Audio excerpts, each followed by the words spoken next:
ঘুমার এবং কালবেলিয়া হল ভারতের রাজস্থানের দুটি সবচেয়ে প্রতীকী লোকনৃত্য। প্রতিটি একটি স্বতন্ত্র সাংস্কৃতিক ঐতিহ্যের প্রতিনিধিত্ব করে। ঝুমার তার মণিমুগ্ধকর বৃত্তাকার সৌন্দর্যের জন্য পরিচিত, অন্যদিকে কালবেলিয়া তার উচ্চ শক্তি সর্পিল নড়াচড়ার জন্য বিখ্যাত।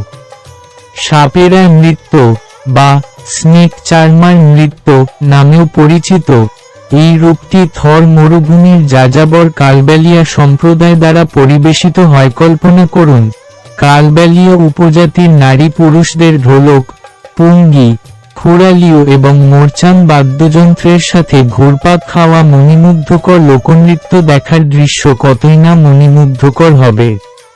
এটা কি মোহনীয় নয়? বাদ্যযন্ত্রের পাশাপাশি লোকনৃত্য পরিবেশনাও এক ধরনের সঙ্গীতানুষ্ঠানের মতো মনে হয়। রাজস্থানের এই নৃত্যশৈলী থেকে কালবেলিয়া উপজাতির সংস্কৃতি এবং ইতিহাসের মণিমুগ্ধকর প্রদর্শনী আশা করা যায়, যেখানে বেশ কিছু নৃত্য পরিবেশনা থাকবে।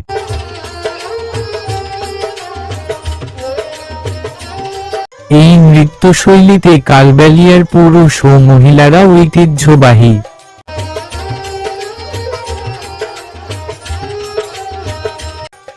গয়না এবং রূপার সুতো এবং ছোট আয়না দিয়ে সেলাই করা পোশাক পরেন। পরিবেশনার সময় নারীরা যে কালো পোশাক পরেন তা সাপের সাথে তাদের সংযোগের প্রতীক। পরিবেশনার অগ্রগতির সাথে সা-এক এলপিদের নৃত্যের গতিবিধি উচ্ছ্বসিত হয়ে ওঠে, গতিবিধি দ্রুততর হয়।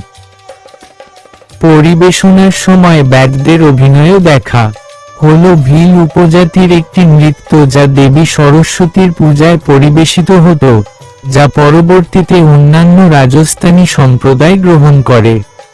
সেই সময়ে ভিলরা একটি শক্তিশালী সম্প্রদায় ছিল এবং রাজপুত রাজাদের সাথে তাদের ক্রমাগত যুদ্ধ চলত। অনেক যুদ্ধের পর শান্তি স্থাপন করা হয় এবং তারা একে অপরের সাথে যোগাযোগ শুরু করে। রাজপুতানার স্থানীয় মহিলারা ঘুমার পরিবেশন করতেন, পরে রাজপুত অভিজাত মহিলারাও এই নৃত্যে অংশগ্রহণ করতে শুরু করেন। পুরুষদের এই নৃত্য পরিবেশনায় অংশগ্রহণের অনুমতি ছিল না। রাজপুত রাজাদের রাজত্বকালে ঘুমার ভারতের রাজস্থান রাজ্যে জনপ্রিয় হয়ে ওঠে এবং সাধারণত শুভ অনুষ্ঠানে মহিলারা এটি পরিবেশন করেন। মহিলারা মুখ ঢেকে মাথায় ঘুমার পরিবেশন করেন।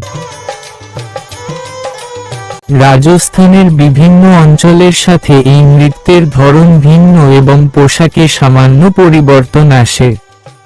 গুজরাটের সংলগ্ন অঞ্চলে ঝুমার দ্রুত গতিতে পরিবেশিত হয়, ধাপগুলি গরবা শৈলীর মতো, অন্যদিকে ধৌলপুর করল্লি ব্রজক্ষেত্রে ধীর গতিতে পরিবেশিত হয়। একইভাবে উদয়পুর, কোটা, বুন্দি ইত্যাদিতে পোশাক এক নৃত্যশৈলীর পার্থক্য দেখা যায়। অন্যদিকে ধৌলপুর করমি ব্রজক্ষেত্রে ধীর গতিতে পরিবেশিত হয়। একইভাবে উদয়পুর, কোটা, বুন্দি ইত্যাদিতে পোশাক এবং নৃত্যশৈলীর পার্থক্য দেখা যায়। গঙ্গার ঝুমার নৃত্য একাডেমি 1986 সালে সাতরামপুরের মহারানী রাজমাতা গোবর্ধন কুমারী দ্বারা প্রতিষ্ঠিত হয়েছিল, যাতে ঘুমার লোকনৃত্য সংরক্ষণ ও প্রচার করা যায়। শিল্পকলায় অবদানের জন্য ভারত সরকার 2007 সালে তাকে চতুর্থ সর্বোচ্চ বেসামরিক সম্মান পদ্মশ্রী প্রদান করে।